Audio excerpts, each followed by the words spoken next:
नमस्कार, 4 PM गुजरात में आप सभी का स्वागत है और मैं हूं आपके साथ आकांक्षा यादव। दोस्तों, उत्तर प्रदेश में विश्वविद्यालय अनुदान आयोग के नए नियमों को लेकर हंगामा मचा हुआ है। पहले जहां विपक्षी पार्टियां जैसे कांग्रेस और समाजवादी पार्टी इस कानून का विरोध कर रही थी, वहीं अब सत्ताधारी भारतीय जनता पार्टी के अपने नेता भी बगावत पर उतर आए हैं। 26 जनवरी 2026 को गणतंत्र दिवस के दिन यूपी के बरेली में सिटी मजिस्ट्रेट अलंकार अग्निहोत्री ने यूजीसी के नियमों के खिलाफ इस्तीफा दे दिया और उन्होंने इसे विभाजनकारी नीति बताया है। साथ ही साथ प्रयागराज में माघ मेले में स्वामी अविमुक्तेश्वरानंद के शिष्यों पर हमले का भी जिक्र किया है। इसी दिन श्रावस्ती जिले में बीजेपी के पूर्व जिला अध्यक्ष उदय प्रकाश तिवारी ने भी यूजीसी कानून को ब्राह्मण और स्वर्ण विरोधी बताते हुए इस्तीफा दिया। लखनऊ में बीजेपी के मंडल महामंत्री अंकित तिवारी समेत 10 पदाधिकारियों ने सामूहिक इस्तीफा दे दिया है। वहीं ये घटनाएं बीजेपी के लिए खतरे की घंटी है, क्योंकि 2027 के विधानसभा चुनाव नजदीक है और ब्राह्मण वोट बैंक में सेंध लग सकती है। देश के अन्य राज्यों जैसे कि बिहार, राजस्थान और तमिलनाडु में भी यूजीसी के नियमों पर विरोध हो रहा है। आपको बता दें कि यूजीसी भारत में उच्च शिक्षा को नियंत्रित करने वाली संस्था है। जनवरी 2026 में यूजीसी ने नए नियम जारी किए, जिन्हें इक्वालिटी रूल्स या समानता नियम कहा जा रहा है। ये नियम विश्वविद्यालयों में प्रवेश, नियुक्ति और पाठ्यक्रम में समानता लाने के लिए है, जिसमें आरक्षण नीति में बदलाव, मेरिट के आधार पर छूट और सामाजिक न्याय को बढ़ावा मुख्य प्रावधान है।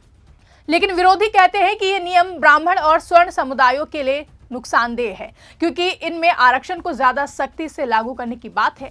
वहीं यूजीसी के नियमों में कहा गया है कि विश्वविद्यालयों में 50% से ज्यादा पदों पर आरक्षण अनिवार्य होगा और मेरिट लिस्ट में भी समता का ध्यान रखा जाएगा। ये नियम राष्ट्रीय शिक्षा नीति 2020 के तहत आए हैं, लेकिन 2026 में इन्हें और भी ज्यादा सख्त बनाया गया है, जिसको लेकर विपक्ष का कहना है कि ये नियम शिक्षा की गुणवत्ता गिराएंगे और साथ ही साथ जातीय आधार पर विभाजन बढ़ाएंगे। आज सत्ता की आंखों में आंख डालकर पत्रकारिता करना मुश्किल हो गया है। हम पर मुकदमों से लेकर चैनल को बंद करने का दबाव बनाया जा रहा है। मुश्किल दौर है, लेकिन हम हार नहीं मानेंगे। इसीलिए 4 PM को ज्यादा से ज्यादा ज्वाइन करें और स्वतंत्र पत्रकारिता को जिंदा रखने के लिए जितना हो सके हमारा आर्थिक सहयोग करें। उम्मीद है कि आपके सपोर्ट से ये जंग भी हम जीत जाएंगे। कांग्रेस नेता राहुल गांधी ने फरवरी 2025 में ही यूजीसी के ड्राफ्ट नियमों पर विरोध जताया था और उन्होंने तमिलनाडु में डीएमके के प्रदर्शन में हिस्सा लिया और कहा कि यूजीसी के नियम राज्य के अधिकारों का हनन करते हैं।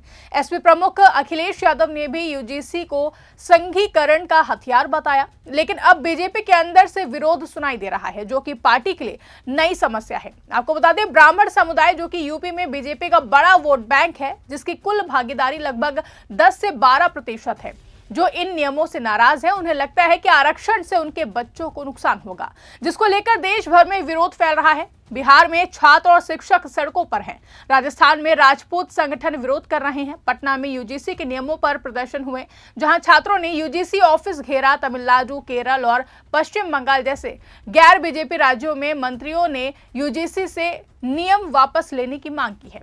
कुल मिलाकर यूजीसी के नियम शिक्षा में सुधार लाने का दावा करते हैं, लेकिन विरोधी इसे राजनीतिक साजिश बता रहे हैं। आपको बता दें कि 26 जनवरी 2026 को यूपी के बरेली में पीसीएस अधिकारी अलंकार अग्निहोत्री ने इस्तीफा दे दिया है। वो सिटी मजिस्ट्रेट थे और यूजीसी के नए नियमों को विभाजनकारी बताया। उनके इस्तीफे की पत्र में लिखा है कि यूजीसी नियम बच्चों के लिए नुकसानदेह है और प्रयागराज में स्वामी अविमुक्तेश्वरानंद के शिष्यों पर हमला असहनीय है। अलंकार ने सोशल मीडिया पर पोस्ट किया कि वो सरकारी नीतियों से असहमत हैं। ये इस्तीफा इसलिए महत्वपूर्ण है क्योंकि पीसीएस अधिकारी सरकारी सेवा में है और उनका विरोध सरकार की छवि खराब करता है। अलंकार अग्निहोत्री 2018 बैच के पीसीएस अधिकारी हैं, जो कि बरेली में कानून व्यवस्था संभाल रहे थे। उनके इस्तीफे से ब्यूरोक्रेसी में हलचल मच गई है। इंडिया टुडे की रिपोर्ट में कहा गया है कि ये यूजीसी विवाद में पहला बड़ा इस्तीफा है और इससे मंत्री भी चुप हैं। वहीं खबरों में बताया गया कि अलंकार ने शंकराचार्य एपिसोड का भी जिक्र किया, जो कि धार्मिक भावनाओं से जुड़ा हुआ है। उनके इस्तीफे के बाद सोशल मीडिया पर हजारों लोगों ने उनका समर्थन किया है। आपको बता दें, ये इस्तीफा अकेला नहीं है। पहले भी अधिकारी यूजीसी जैसे मुद्दों पर इस्तीफा दे चुके हैं, लेकिन ये 2026 का पहला मामला है।